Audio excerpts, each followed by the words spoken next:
Isang mapagpalang gabi po sa ating lahat, mga minamahal kong mga kapatid sa Diyos.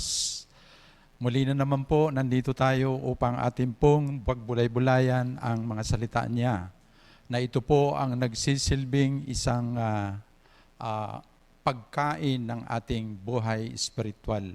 Salamat nga po pala dahil ngayong gabi ay alam ko na nakikinig kayo, alam ko na kayo ay naririyan upang muli ay kumain ng salita ng Diyos. Pero bago po tayo magpakalalim, ay hinahanyayaan ko po lahat na tayo ay yumuko at tayo po ay manalangin. Dakilan naming Diyos na makapangyarihan sa lahat. Ngayong gabi, Panginoon, muli po, O Diyos, buksan ninyo ang bawat puso, bawat kaluluwa, Panginoon, na nakikinig sa mga oras na ito. Saan man po siya naroroon, saan dako man, Panginoon, ang aking samot dalangin, mapakinggan nila ng taos-puso ang iyong mga salita sa gabing ito na mahahayag. Ang dalangin ko po, Ama, ay patnubayan nyo ang bawat isa po sa amin, especially yung abang lingkod na patuloy na magbibigay ng iyong mga salita. Salamat po, Ama. Ito pong amin dalangin sa pangalan ni Jesus.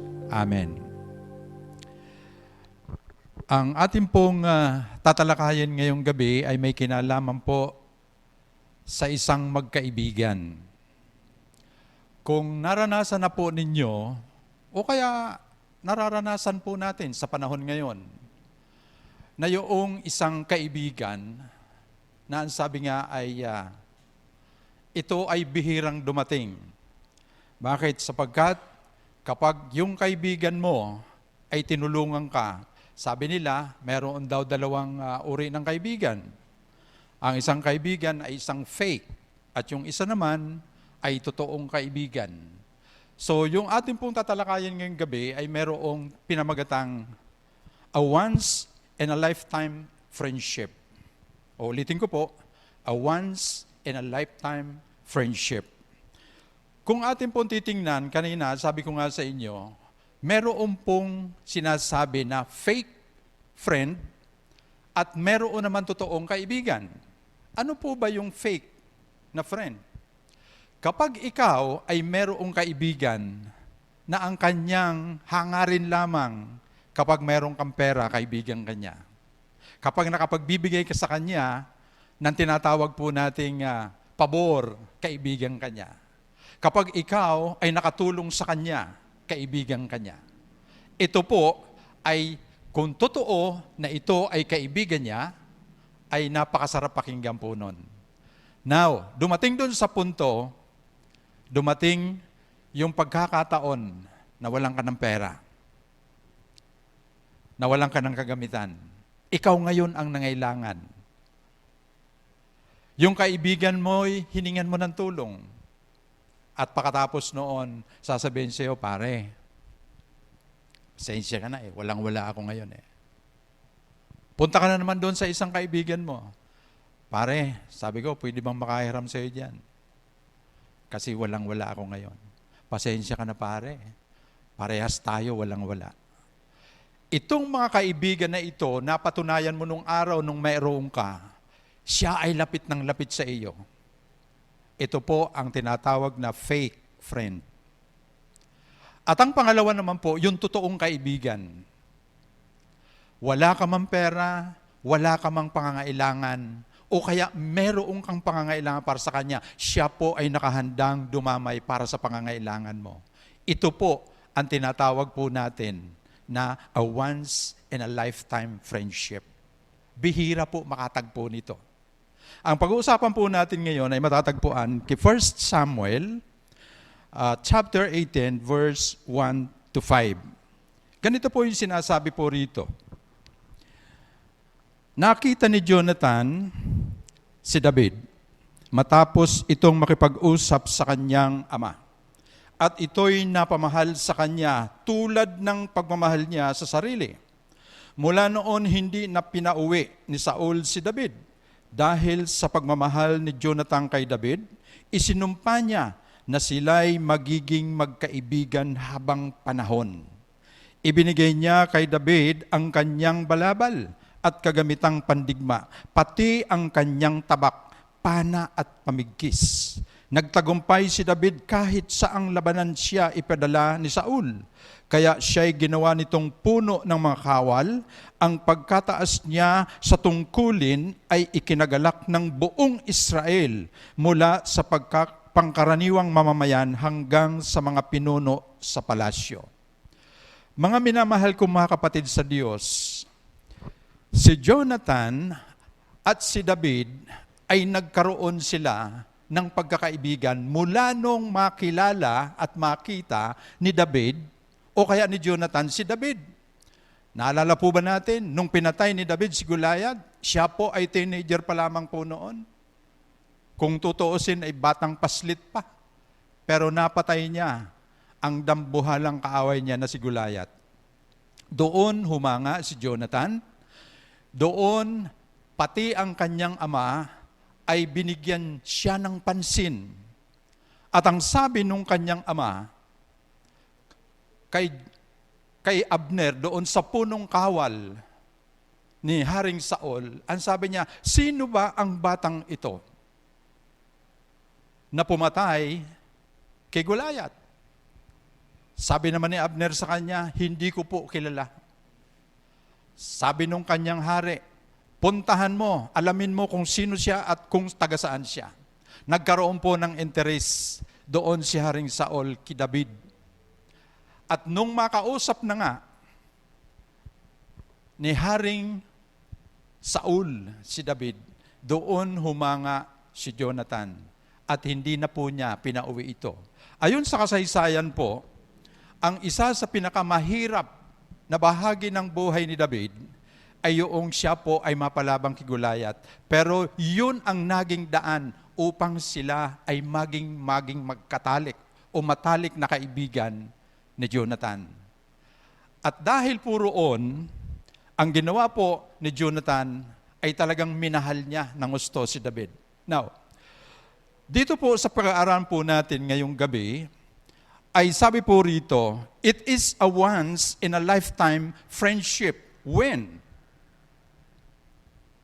number one, there is a covenant to have each other's back. Sa Amerika po kasi pag sinabing ganon, others back, ang kahulugan nito, sagot kita, pare. Sagot kita. So yung covenant po ng dalawa rito, ay makikita po natin ito doon sa ating pong binasa rin, doon din sa 1 Samuel.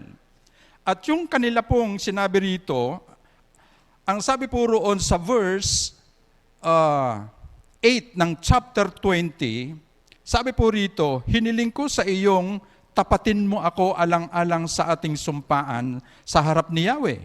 Kung may nagawa akong kasalanan, ikaw na ang pumatay sa akin. Huwag mo na akong iharap sa hari.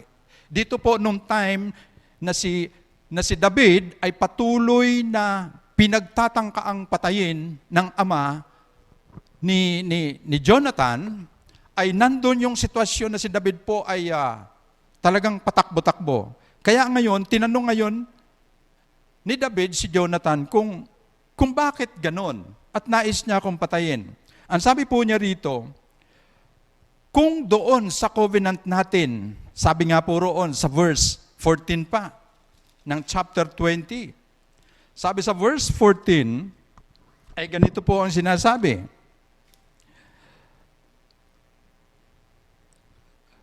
kung buhay pa ako sa araw na iyon, huwag mong kalilimutan ang ating sumpaan. Kasi may covenant po Mayroong sumpaan si David at saka si Jonathan. Na ang sumpaan nila noon, ang sabi niya rito, ay anuman ang mangyari, anumang sitwasyon, anumang panahon, o anumang pagkakataon, sabi ni Jonathan kay David, sagot kita. Kaya po dito ay nagkaroon ng talagang matinding sumpaan yung dalawa dahil si Jonathan at si David ay talagang halos higit pa sa magkaibigan o higit pa sa magkapatid ang kanilang turingan. Ano pa ho? Sabi po roon sa verse 16 ng chapter 20. Ang sabi po roon ay ganito, 16, huwag ka sanang sisira sa ating sumpaan.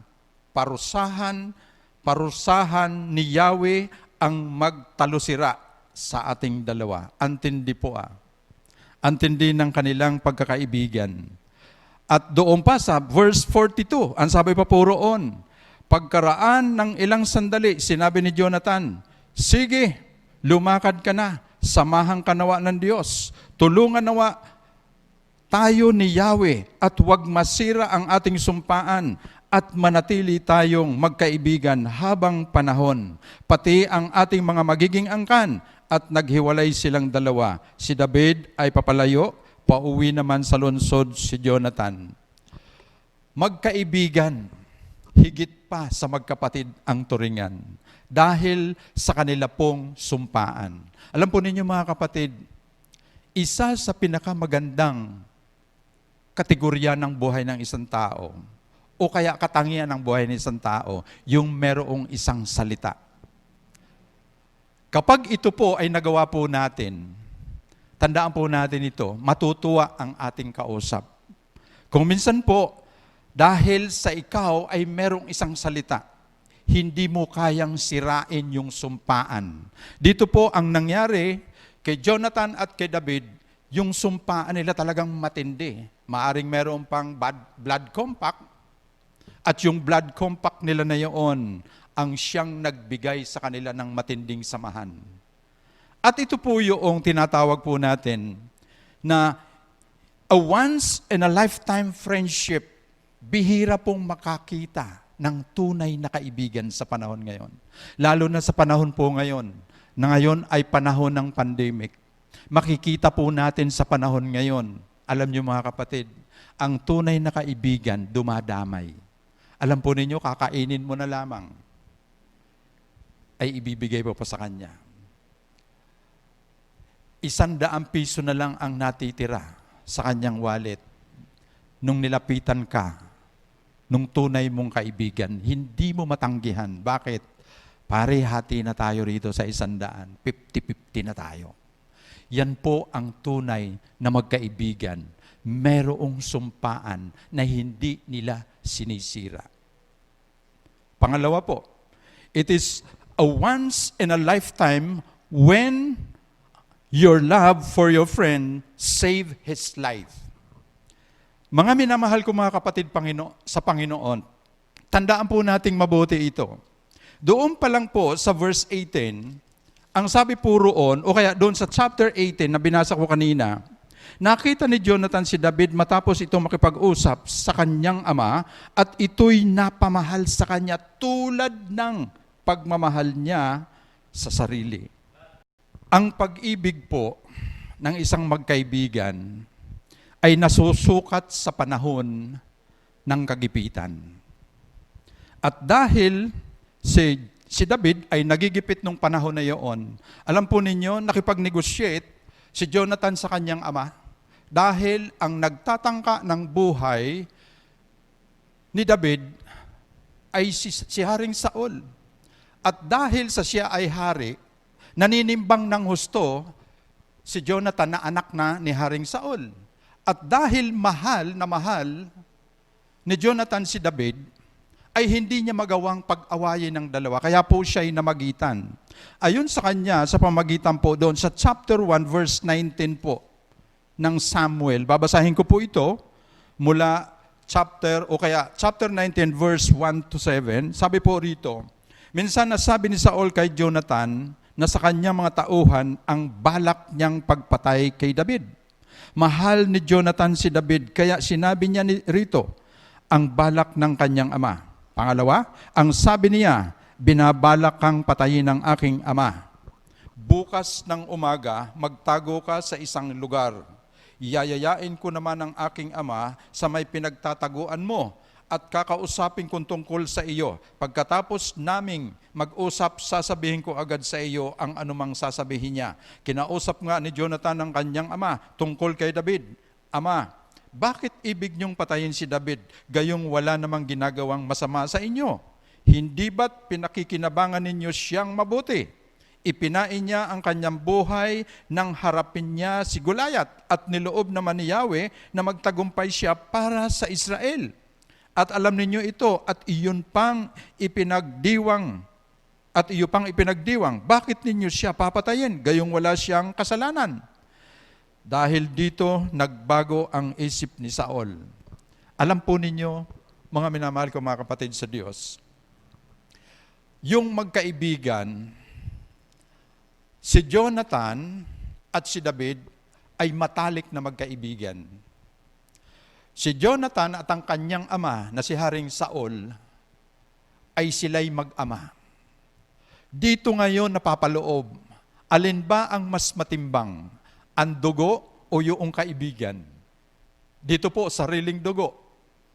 Ni Jonathan, yung kanyang ama. Sino ba ang kanyang papanigan? Kaya po, sa atin, mga minamahal ko mga kapatid sa Diyos, alam po ninyo, nakapag-negotiate po si Jonathan sa kanyang ama. At ito po ang kanyang sinabi. Nagbago po ang kaisipan ni Haring Saul. Bakit? Ayaw ni Jonathan na magkasakitan ang kanyang matalik na kaibigan at ang kanyang ama. Mga kapatid, anong mapupulot nating aral dito? Napakaganda po ang aral na pupulot natin dito. Tayo po kung minsan nagiging mediator, tagapamayapa. Tayo ang nagbibigay sa kanila ng kapayapaan. Huwag silang mag-away. Sapagkat kapag sila'y nag-away, parehong masasaktan ang damdamin mo. Ang damdamin ng ama ni Haring Saul at damdamin ni David, maging si Jonathan po. Itong pangyayaring ito, mga kapatid, napakaraming makikita po natin na sa panahon ngayon, lalo na sa panahon ngayon, na marami po tayong mga iniiwasan, iniilagan. Sasabihin nila na tayo raw ay doon sa panig nila. At sasabihin naman ng isa, doon sa panig nila. Pero dito po si Jonathan, makikita po natin kung gaano niya kamahal pareho ang kanyang ama at maging ang kanyang kaibigan na si David. Kaya po kung ating pag-aaralan pa po lalo na yun, alam po ninyo ang nangyari, dahil sa magandang sumpaan nila ni David, hindi nasira ang kanilang pagkakaibigan. Ang nangyari po kay Jonathan, pinaalis po niya si David sapagkat gusto siyang patayin ng kanyang ama para hindi magkasakitan silang dalawa. Napakaganda pong espiritu meron si Jonathan. Ayaw niyang pag-awayin yung kanyang mahal pareho sa buhay. Yung pag-ibig dito, sabi nga yan, your love for your friend save his life. Gustong patayin ni Haring Saul si David. Pero isinave po ito ni Jonathan dahil magkaibigan sila. At sa kanilang pagkakaibigan, ayaw niyang masira ang kanilang pagkakaibigan. Ayaw din niyang silang mag-ama ay masira ang kanilang relasyon.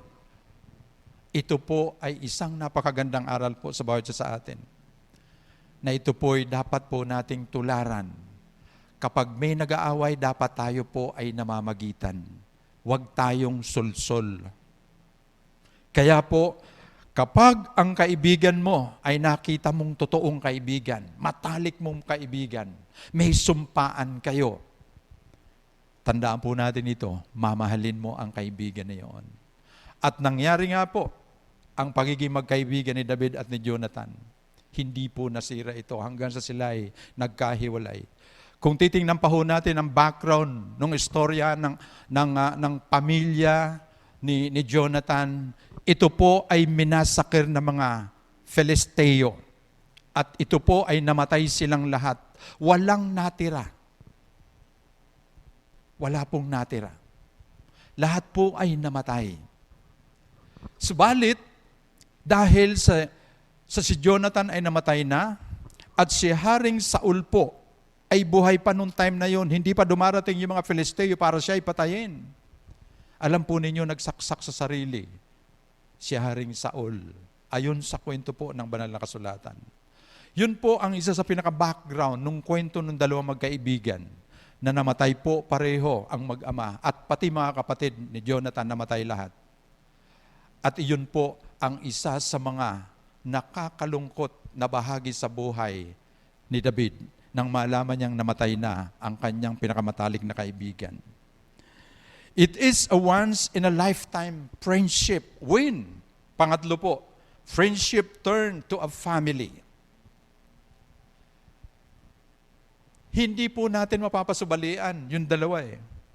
Alam po ninyo, sa chapter 20, verse 15 ng 1 Samuel, ay binabanggit po dito na ang sabi po rito, nais ko lamang pong bigyan ito ng diin. Sabi doon sa 15 ay ganito, kung ako na may patay na, huwag mo na sanang pabayaan ang aking sambahayan. Kung dumating ang araw na lipulin na ni Yahweh ang iyong mga kaaway. Ito po yung bahagi ng sumpaan ng magkaibigan na nauwi po sa halos sila ay magkapatid at magkamag-anak. Higit pa sa magkapatid. Bakit? Kasi po, pagdating po doon sa 2 Samuel chapter 9 verse 1 to 7, ay ito po yung sinasabi po rito, ganito. Minsan nagtanong si David, meron pa bang nalalabi sa sambahayan ni Saul? Ibig kong ipadama sa kanya ang aking pagmamahal. Alang-alang kay Jonathan. Wow, grabe to ah. Daig pa yung mag-asawa eh. Pero ito po yung magkaibigan lang. Pero yung relasyon po nila talagang intact na intact. Hindi natin mapapasubalian. Bakit? Noong time na yon napatay na, alam ni David napatay na yung mga kamag-anak ni Haring Saul at ni Jonathan. Sabi po rito, in-extend po niya, David extending his deep love and grateful heart to Mephibosheth. Nanalo po ako rito ng 100,000 nung pinahulaan ni Pastor Gary to. Sa madaling salita po, yung extension ng sumpaan ni Jonathan at ni David, in-extend po niya eh. Kaya nga po hinanap niya eh. Verse 2 ng chapter 9 ng 2 Samuel. Nang buhay pa si Saul, may alipin silang Siba ang pangalan. Ito po'y tinanong niya, yung katulong ni Saul. Kaya ang sagot niya, nang buhay pa ho si Saul, may alipin silang Siba ang pangalan. Kaya't ipinatawag ito ni David, paglapit ni Siba, tinanong niya ang hari, ikaw ba si Siba, unang hari? Opo, tugon niya. May nalalaman ka bang buhay sa sambahayan ni Saul? Ibig ko siyang tulungan ayon sa iyo, sa aking pangako sa Diyos, wika ng hari. Sabi po roon, mayroon po si Mephibosheth na anak ni Jonathan. Siya po'y isang lumpo, tugon ni Siba. Saan siya naroroon? Tanong pa ng hari. Nasa Lodibar po. Kapisan ni Makir na anak ni Amiel, tugon ni Siba. Ipinasundo agad ni David si Mephibosheth nang maiharap siya kay David. Siya'y nagpatira pa bilang pagbibigay galang. Ikaw ba si Mephibosheth? Tanong ng hari. Ako nga po, tugon naman ito. Sinabi ni David, ipanatag mo ang iyong loob. Gagawin ko ang lahat ng magagawa ko para sa iyong alang-alang kay Jonathan. Ibabalik ko sa iyo ang lahat ng lupain ng iyong lolong si Saul at laging nakahanda ang aking hapag para sa iyo. Kita po ninyo mga kapatid, yung sumpaan, may isang salita na ginawa ni David kahit patay na yung kanilang sumpaan. Si Jonathan, yung kanyang kasumpaan na si Jonathan, ay naghanap pa rin ng isang kamag-anak si David para lang maipakita niya yung biyaya ng Diyos sa pamamagitan niya para maipadama niya yung pagmamahal niya kay Jonathan.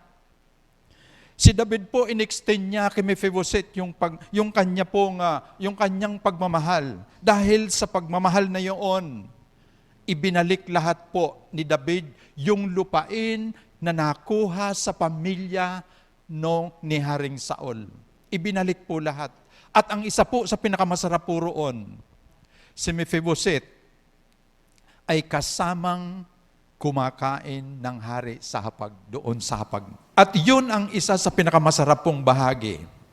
Yung pagiging magkaibigan, ito po ay nauwi sa iisang pamilya. Amen? Kapupulutan po natin ng aral. Bakit? Hindi sila magkaano-ano. Pero itinuring ni David na higit pa sa kamag-anak si Jonathan. Kaya nga po in-extend po niya yung kanyang pagmamahal kay Mephibosheth sa pamamagitan ni Jonathan. Wow, ito po ay isang tunay na masasabi po natin sa panahon po ng pandemic. Alam po ninyo, sabi ng aking kapatid na panganay, kung bakit kung kailan may pandemic, alam po ninyo, sabi sa akin ng aking minamahal na kapatid na panganay po, ay alam mo, friend, mula nung magka-pandemic, nadama ko yung pagkilos ng Diyos sa buhay ko. Bakit? Kasi hindi po ako nawawalan. Sabi nung ate ko, hindi po ako nawawalan ng pagkain. Katunayan nga po niyan, 2 kabang bigas pa ang nakaimba ko riyan at 2 kartong sardinas. Wow! Ang Diyos po ay kumikilos sa bawat isa po sa atin. Isa sa pinakamasarap na gawin po natin, kaibiganin po natin ang mga tao. Kaibiganin natin sila upang lalo pong madama nila ang pagmamahal ng isang anak ng Diyos na itinuturing po niyang tunay.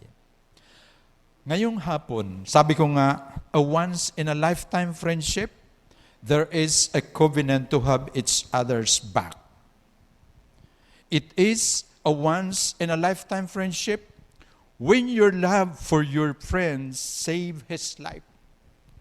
It is once-in-a-lifetime friendship when friendship turn to a family. Mga kapatid, ito po ang aking konklusyon para sa ating pong lahat. Family is not only about blood. When friendship is real, they become also our family. It is in this type of friendship is a gift from God that we are blessed to have. Uulitin ko po sa ating konklusyon. Family is not only about blood. When friendship is real, they become also our family. And this type of friendship is a gift from God that we are blessed to have. Alam po ninyo mga kapatid, si Jonathan at si David ay namatay na. Pero meron po tayong isang kaibigan na hindi tayo kinakalimutan hanggang sa mga oras na ito.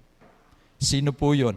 Matatagpuan po natin ito sa John chapter 15, verse 14 hanggang 15.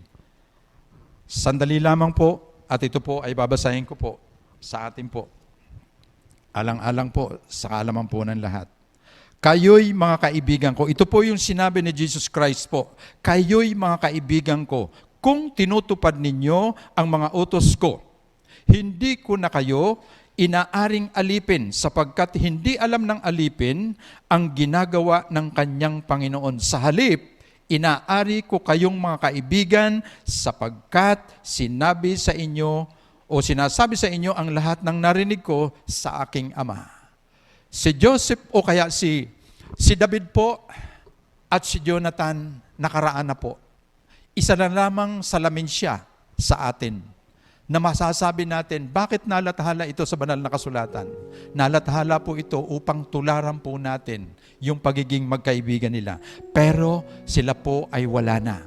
Pero meron pong isang kaibigan na hanggang sa ngayon po nananatili po nating kaibigan. Yan ay walang iba kundi si Jesus na tinawag po tayong kaibigan.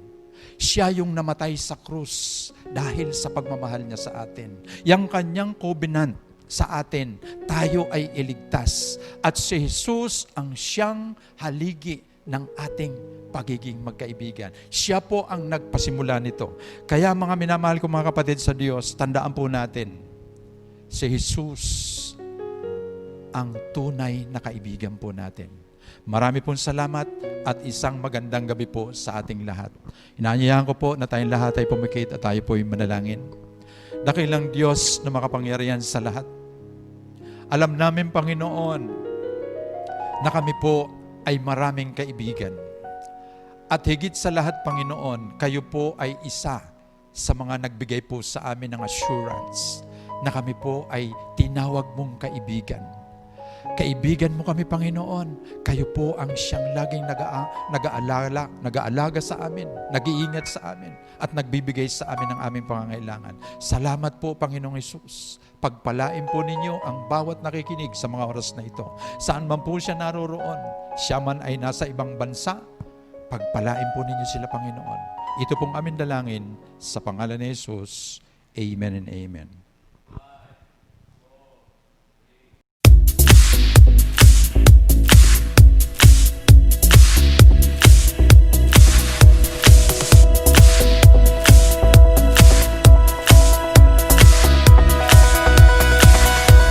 Was lost with a broken heart. You pick me up, now I'm set apart. From the ash I am born again, forever safe in the Savior's hands. You are more than my words could say. I follow you, Lord, for all my days. Fix my eyes, follow in your ways. Forever free in unending grace. 'Cause you are my freedom. We lift you higher, lift you higher. Your love never ending. Oh, oh, oh.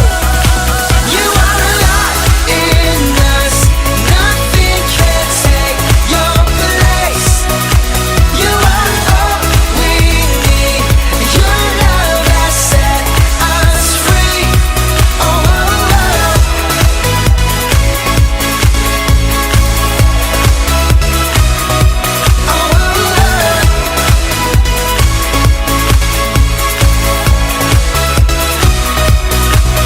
In the midst of the darkest night, let your love be the shining light, breaking chains that were holding me.